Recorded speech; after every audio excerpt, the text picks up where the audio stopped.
And good evening, basketball fans, and welcome to the Upstate Hoops podcast for Sunday, February 8th, 2015 on FingerLakes1.tv. I'm Jim Sinacropi in studio with my co-host Matt Verkey on a snowy evening.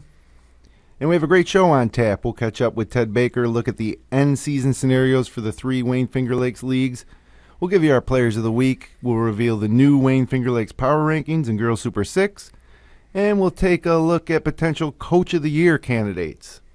The Upstate Hoops podcast is brought to you by Generations Bank with locations in Auburn, Farmington, Geneva, Phelps, Seneca Falls, Union Springs, and Waterloo.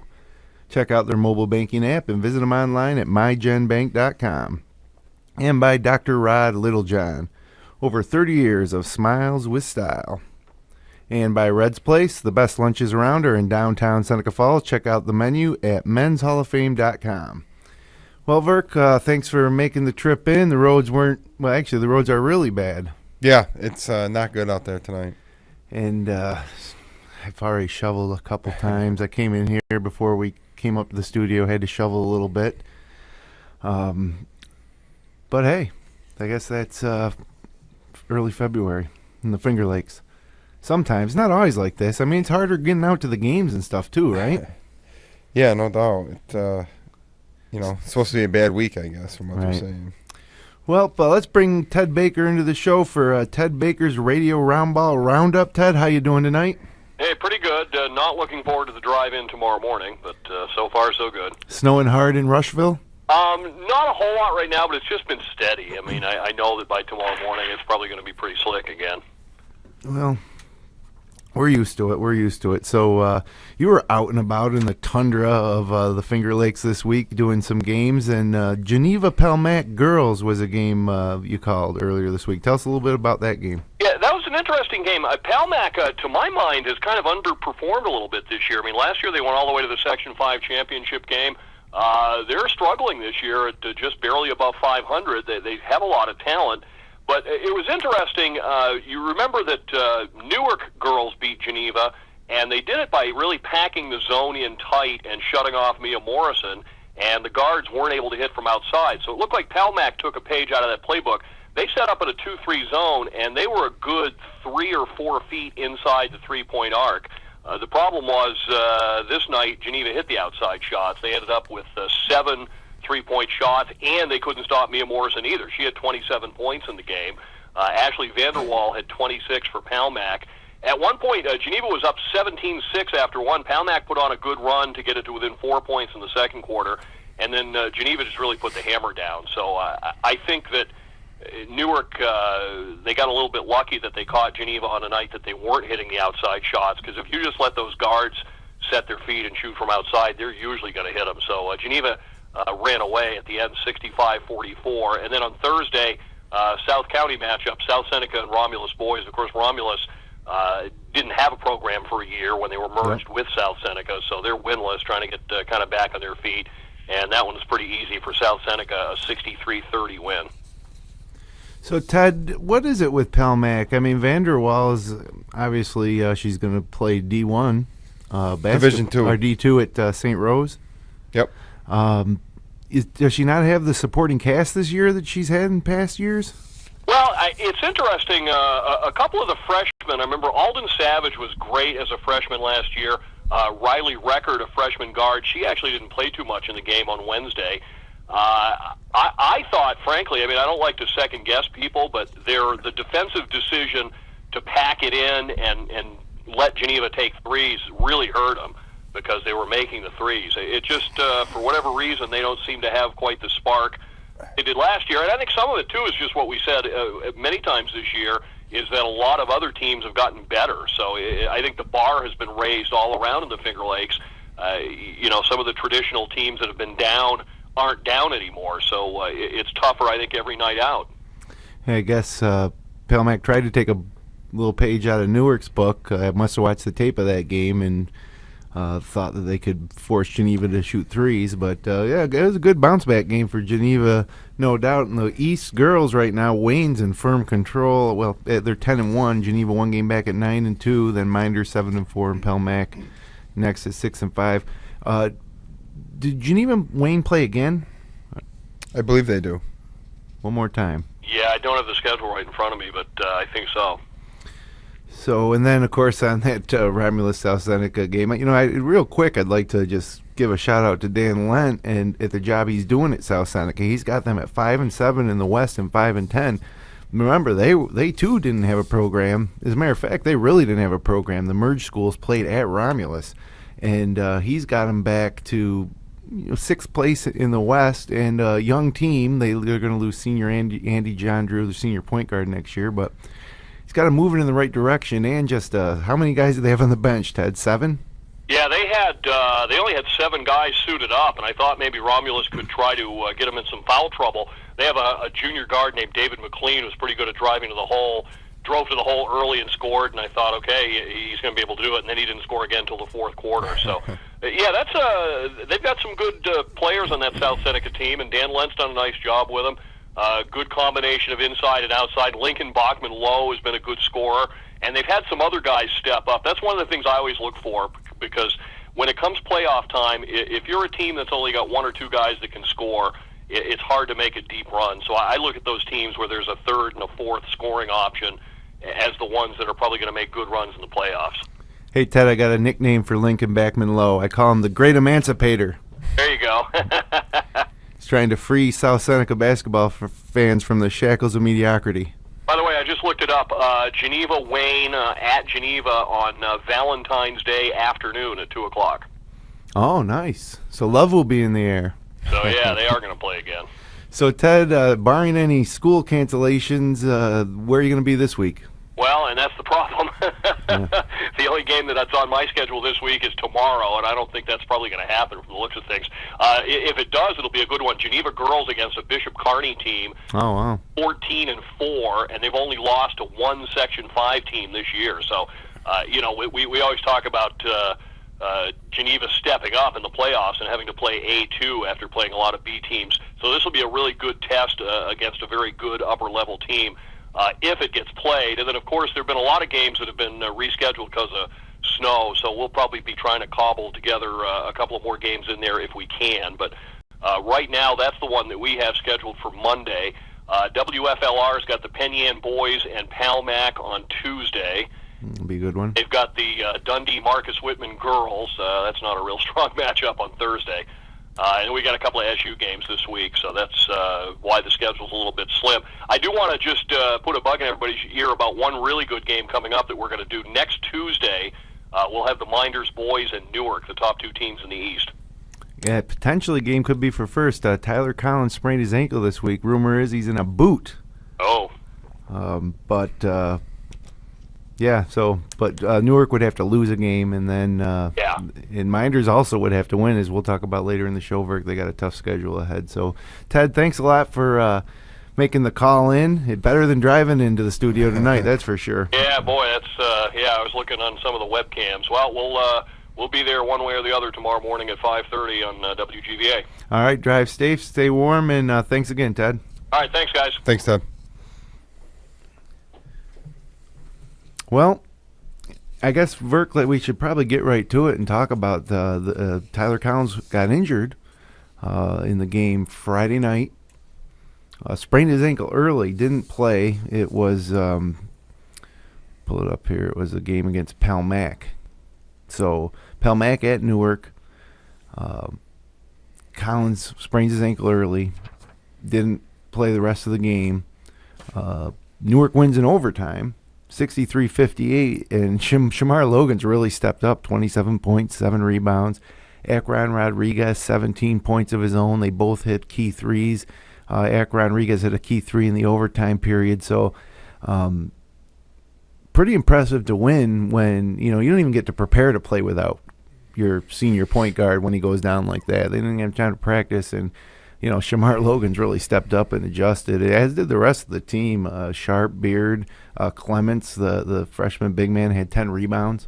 Yeah, Newark's a pretty deep team. I only saw in the one game against this year where they played Minders that really wasn't much of a game. But, one thing I took away from that game is that they went 8 deep easily. And, obviously, losing Collins is a big blow. But they got a lot of good players in that team, and they're generally well balanced throughout the year.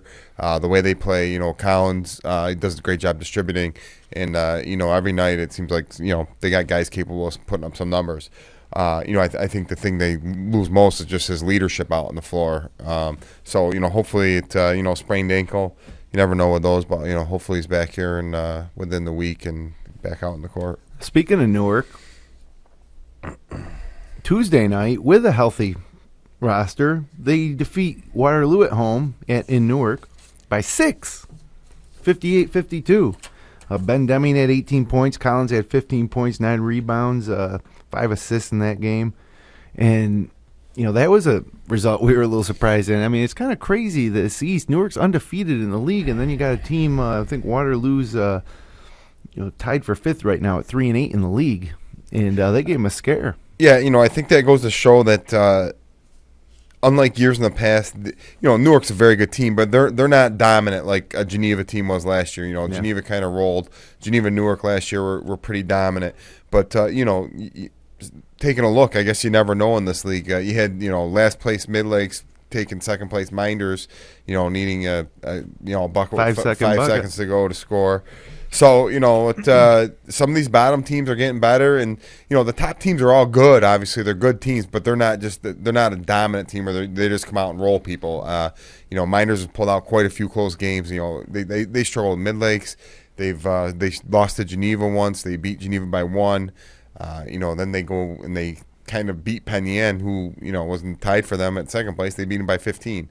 So, and then Penn Yan comes back and loses to Wayne, who was in, and Geneva. Geneva second. 74, Penn Yan 58 on Friday. Oh, that's right, Geneva. Yeah. So, Geneva only had a couple league wins. They come out and hammer Penn Yan. So, you never really know what's going to happen in this league. Now, you think it's a sign maybe we're talking about Waterloo, that Jeff Panik's Indians might be able to round into shape and make a run in sectionals? You never know. It's a nice win, on the road in Newark. Well, they lost, but it was close. Right. Yeah. I mean, it's a nice game, obviously, yeah. But, the couple games I've seen Waterloo play, we saw him play Minders twice.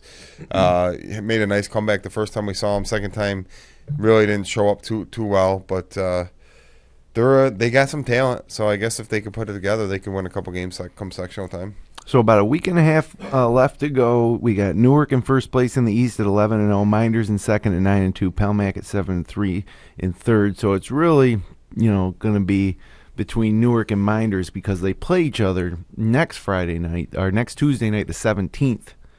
So before then, they need Newark to lose. And now that Collins goes down with the injury, that's a possibility. So let's take a look at their schedule. They go at Mid-Lakes on Tuesday.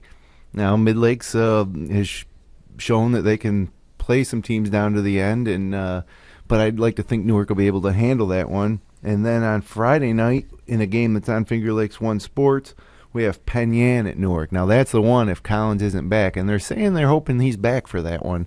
But if he's not, that's a game that Penn Yan could nip him, and that would open the door for Minders, who host Newark on the 17th. Like we just talked about, you never know, and obviously Newark controls their own destiny, and Minders would have to win a couple games as well, and Newark would have to drop one, like you said. But I guess Minders they go at Wayne, and they go at Pelmac before that Newark game, so a little tougher of a couple games for especially that game on the road at Pelmac. Yeah, it looks like Holden Norris back, which is obviously a big help for Pelmac. They kind of been struggling a little bit lately, but capable. They got to be feeling a little bit confident after coming off taking Newark to overtime. So maybe they can they can knock off Minders easily too. Well, let's move it over to the West, where big game on Tuesday night. First place Naples, undefeated, 1-game lead over Dundee. They beat Dundee to expand that margin to 2, 51-44. Naples stays undefeated, and then later in the week they win again against Honeoye, 74-35. So Naples stands at 14-0, 11-0 in the league. Dundee's 10-2, 12-3. It's looking like Naples has a virtual lock on the West, although they go at HAC, not a gimme. and then they host South Seneca, and then they're at Red Jacket. Question really is, can Naples go undefeated? So, and it looks like they could. Yeah, it looks like most likely they're gonna. They've beat the second place team Dundee twice already, so I think they kind of cruised against these other teams most of the year. So I look for them to go undefeated. And winning the Finger Lakes West. So moving over to Wayne County, where things are just crazy. Tuesday night, we watch Lions beat Red Creek pretty handily once you got into the second half. And then Red Creek goes to North Rose and beats them on Thursday night, and Lions beats Clyde. So what does that mean? That means all three teams have 2 losses. Red Creek's never won the Wayne County title before in their school history. So Lions and North Rose Wolcott play each other. Red Creek has to go on the road at Gananda on Tuesday night. They host Gananda on Wednesday night. And then they are at Williamson on Friday night. So those are the 2 games. If Red Creek, Jamie Grimshaw's squad wins those 2 games, they're guaranteed to share the Wayne County title with the winner of the North Rose Lions game. Lions has to go at Williamson in addition to that North Rose game, and they host Marion. Those are going to be 2 wins, although Williamson's been surprisingly playing teams tough the past couple weeks. And as for North Rose Wolcott, let's see who they got this week besides Lions. They have 1 game at ER. So in a perfect world for Red Creek, North Rose beats Lions, ER beats North Rose, they win it outright. But if they can beat Gananda, they should be in line for a share of that title, their first ever in school history. And we saw them up close and personal, Verk. And I guess on Tuesday night, and I guess figuring out these teams in Wayne County, I think it's kind of about the matchups.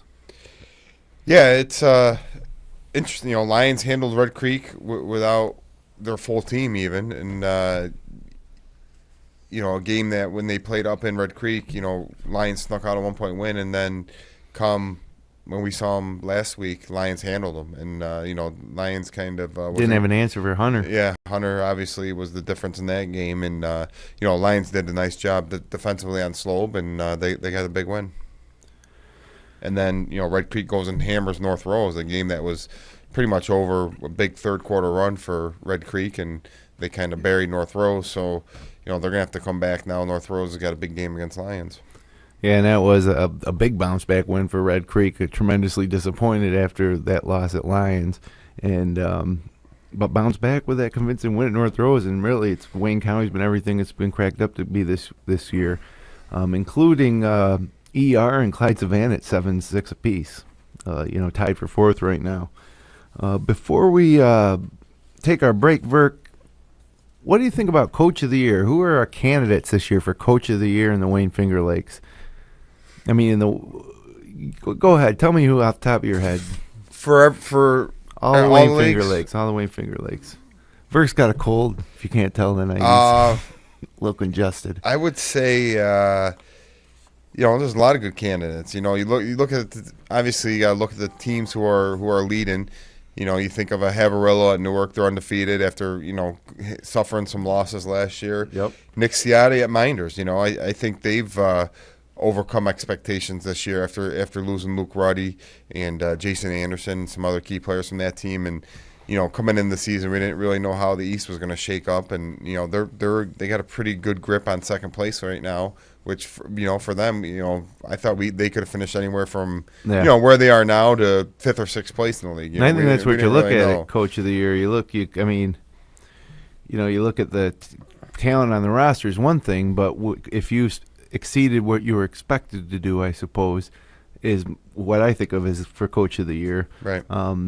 And so I also got to think about Mick Salter at Naples. Yeah. And we weren't even talking about them. They weren't in our top 10. Right. Now they're up to number 2, and they're undefeated. And actually, Verk, there's some question whether they're going to be number 1 when we reveal the poll here in about 10 minutes. Yeah. They're having a great year, and and kind of unexpected, like you said. So that's always the key for Coach of the Year. Then you go over to Wayne County, you got Red Creek, Lions, and North Rose, Coach Hoyt, Coach Young, and Coach Grimshaw.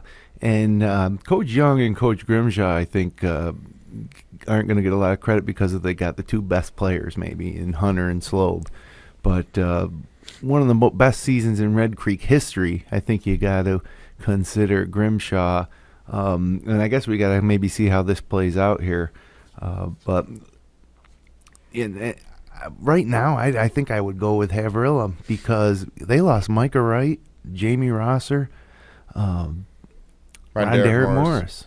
Yeah, no, they that's why we thought, we looked for a little bit more balance in the league this year. But, Newark's been able to run the table so far this year. But, we'll see how they do here, and we'll see how Collins' injury is going to affect them. But, he's done a great job. They got a couple losses where they really challenged themselves outside the league this year. But, this isn't it's a very good Newark team. But, they're not as dominant with some of the guys they've had in the past and stuff like that. So he's done a great job with them. 13-2 overall, 11-0 in the league. Their two losses coming to playing Jamestown. And not Rush Henrietta, or was it Rush? It was a Syracuse team they lost to. Jamestown and Fayetteville Manleys? It might have been, I'm not sure. Yeah, but, well, you know what? Let's step aside. We're going to come back after we hear from our sponsors in 30 seconds with our Players of the Week and our updated power rankings in Girls Super 6.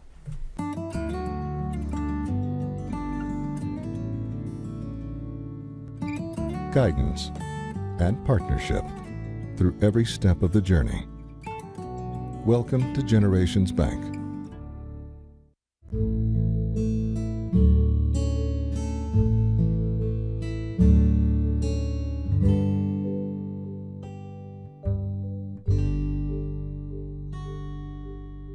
Good luck to all of our student athletes this high school sports season.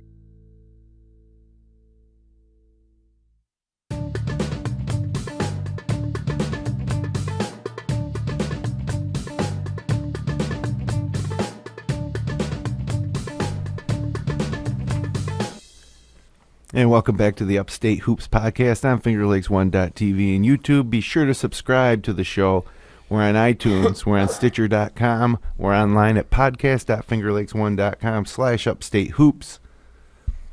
And you can always get to the latest episodes right from the homepage at fingerlakes1.com. You can also find us on the smartphone app, the fingerlakes1.com Android or Apple app. It's free. Verk, how about our Players of the Week?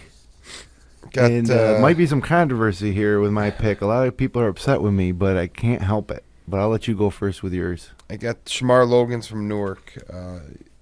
12 points, 7 steals versus Waterloo in a tight game, and then came back in a big overtime win against Paul Mac with 27 points and really stepped it up with Collins out and led them to a victory. And they were able to maintain their perfect record in the league.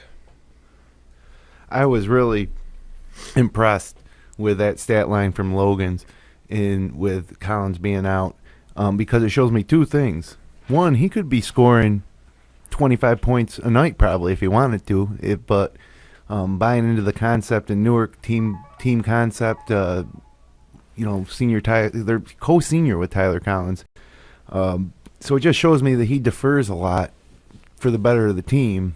And then when they needed him to step up and score 27, to win a game in overtime, he was there. So congratulations, Shamar. I'm going for the third straight week with Damon Hunter. And I just, how can you not? 35 points, 7 rebounds, 5 assists, 33 points, 7 rebounds, 5 assists in the win over Red Creek. Follows it up with 30 points against Clyde Savannah for his third straight 30-point game. So that's 3 straight for me for Damon Hunter Lions, and to me, he's going to walk away with the Player of the Year candidate at this pace. So Shamar Damon, you want a FingerLakes1.com T-shirt? Email us at upstatehoops@fingerlakes1.com with your address and T-shirt size, and we'll send it right off. Or actually, Shamar, I'll probably deliver it for you in person when we see you up in Newark for Penn Yan and Newark on Friday. This coming Friday. So, Verk, it's time to reveal our updated rankings for the week. We'll start with the girls' Super 6. You want to give them? Sure. I'll start with number 6, Minders. 7-4, 12-4. A nice week for them last week, defeating nice win over Mid Lakes and Penn Yan. Penn Yan's been struggling a little bit this year, but Minders kind of separated themselves a little bit from kind of a.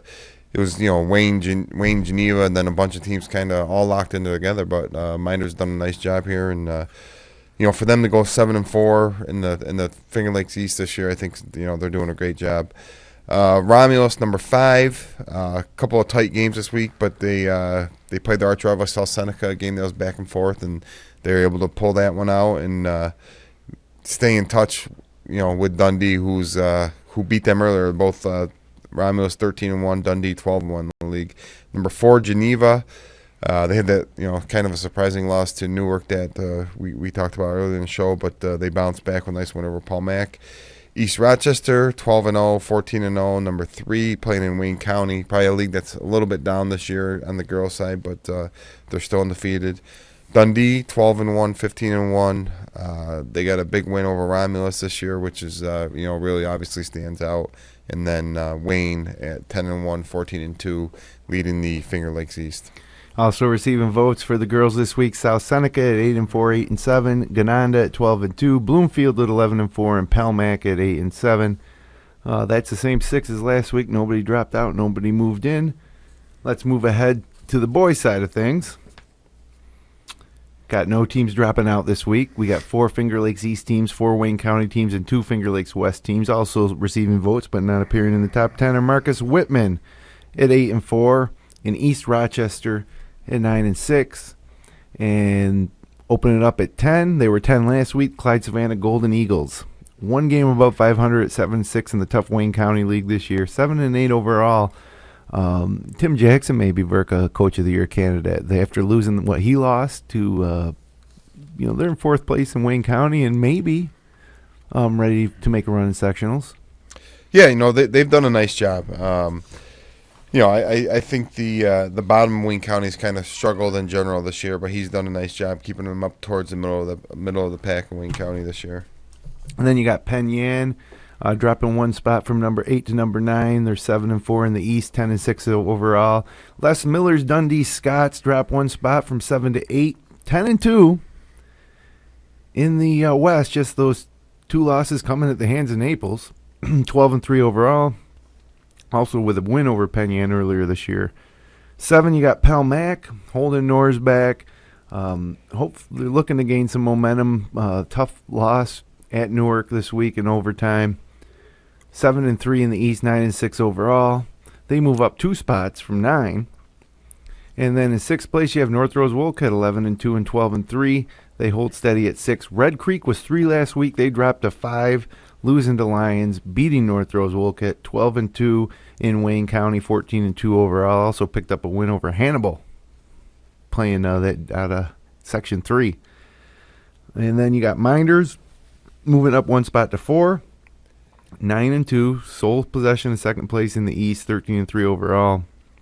And really, Jake Mean, the JV call-up, has added a new element to things. He had a putback of a Jake Jones jumper with 5 seconds left to give him the 1-point win over Mid Lakes. And he was pretty active in that Penn Yan game, I hear. So Minders has Kyle Ruddy, Ben Cafola, Robbie Bachman, and Jake Mean. That's a nice, deep front court. Yeah, they got a... he's a little different than some of the other big guys. He's a little more athletic. I think a little quicker than some of those guys. So he brings a little something different than they do. And he's done a nice job since being called up. And hopefully he continues just to get more and more comfortable playing at that level. And then at number 3, we got the Lions. Lions 11-2, 14-2. They move up 1 spot from 4 to 3 with 2 big wins, really. Got the big win against Red Creek at home, and then 2 days later they got to go on the road to Clyde, and they win that one. Naples, number 2, did not move them up to number 1, even though they're undefeated, 11-0 and 14-0. Newark also undefeated, 11-0 and a tougher at Finger Lakes East. And although some would argue from Wayne County and the West maybe that the gap's not so wide this year. But they're 13-2 overall. Their 2 losses coming from, I think they're both A schools in And so they stay at number 1 just like they've been every single poll this year. But with Tyler Collins out, we'll have to see if they hold that spot when we get together next week. Any thoughts on the top 10, Verk? No, I think it's we talk about it every week, but it's tough to compare teams who aren't playing each other a lot of times. But I think in general that we do a pretty good job, and I just think Newark being undefeated in the Finger Lakes East is a pretty big statement. And no offense to Naples, but obviously the East year in year out is tougher than the West, and that's why I think Newark is in the number 1 spot right now. Now, it seems like there's a lot of Wayne Finger Lakes teams in Class C, 1, 2, and 3, which means potentially with a couple sectional champs, we could see some interesting matchups in the state qualifier round. Maybe a Red Creek versus Minders, or a Lions versus we might see Lions versus Naples in the Big House. But if these teams should advance, we could see some really interesting matchups, like we've been fortunate enough to see the past couple of years. Yeah, well, right now in C3, you got Naples number 1, Lions number 2. So looking at a potential matchup in the finals possibly, if they both hold seed, and even down the road, you got in Class C2, you got Red Creek at 3, Dundee at 4. Dundee. Right. So that'd be a matchup that would be fun to watch. Clyde Savannah's in there in C2, so they might end up matching up with a Dundee or a Red Creek again. And even in C1, Minders might end up with playing Bloomfield or Gananda again. So, you might, or Sodas even, maybe in the quarters. So you might see some of these crossovers happen come sectional. Yeah, and Bloomfield kind of on the rise too a little bit, so that might be more likely than we would have thought about a month ago. So it's almost that time of year, folks. We're winding down the schedule. The week ahead, we'll take it by league. In the East, you got Tuesday night, Minders at Wayne, Newark at Mid-Lakes, Palmac at Penn Yan, and Waterloo at Geneva on a game that's on Finger Lakes 1 Sports. There are some concerns we have about the availability of a internet connection to pull that game off. We're working on it. There's a 95% chance we'll be there, but there is a small chance we might have to. We might not be able to pull that one off. But that would be Tuesday night, Waterloo at Geneva in Geneva. Friday night, Minders at Palmac, Penn Yan at Newark, Waterloo at Mid-Lakes, and Geneva at Wayne. In the West, Wednesday night, Marcus Whitman at Honeoye, Naples at HAC. Probably the last test for Naples to pass before really start thinking about that perfect regular season. Red Jacket at Dundee, South Seneca at Bloomfield. Friday night, Bloomfield at Red Jacket, HAC at South Seneca, Dundee at Marcus Whitman. It'll be a really good game. And then moving over to Wayne County on Monday night, Sodas is playing at World of Inquiry, Weedsport at Red Creek. Red Creek going out to Section 3 yet again, although this time Weedsport's coming to Red Creek. Wednesday night, Clyde Savannah at North Rose Wolcott. Now that's a big game for North Rose Wolcott, as we discussed earlier, and their big man, Jake Stevenson, was ejected the game prior, and he's not going to be playing in that game. So, and that's a big loss considering that Clyde's big weapon is Michael Turner inside. Yeah, that could be an interesting game. East Rochester at Sodas, Gananda at Red Creek. Again, that's probably Red Creek's last real test. Gananda plays everybody close, and we'll see if Jake Slobe and company can take out the Blue Panthers. And then Lions at Williamson. It's a little bit of a scary game, I'm telling you, the way Williamson's been playing lately. Romulus at Marion. A little crossover there. A chance maybe for Romulus to break that losing streak. Friday night, Clyde at Marion, East Rochester at Gananda, and North Rose Wolcott at Lions. That's the big one. That's going to likely be for a share, along with Red Creek for the Wayne County title. Red Creek at Williamson, so that same scary team for Lions. Going to be a scary last test for Red Creek. So there you have it, Verk. Exciting week ahead. Yeah, that it's getting real interesting here, and we'll know the league champions here in about a week and a half, and it's a great time of the year for high school basketball and getting ready for sectionals. And we have 2 games on Finger Lakes 1 Sports that game. Tuesday night, I told you about Waterloo, Geneva, and then on Friday night, we have Penn Yan at Newark, and we probably won't know until right before that game if Tyler Collins is going to play or not. If he doesn't play, boy, then that could be a real dandy. Not to say Penn Yan can't pull the upset if he's healthy and on the court, but two Two good games in the Finger Lakes East for you this week. The Tuesday night game is Dave Barnick and Kevin Korzaneski. Barnick's first trip back to the booth since he had his back surgery. One game later than we hoped, but he's feeling better. And then on Friday night, Brendan Harrington and Tane Robinson will have the call from Newark. So thanks for joining us on the Upstate Hoops podcast on Finger Lakes One TV. Be sure to subscribe on YouTube, iTunes, and Stitcher.com. We'll see you back here next Sunday night at 9. Have a great week, basketball fans, and we'll see you in Geneva and Newark.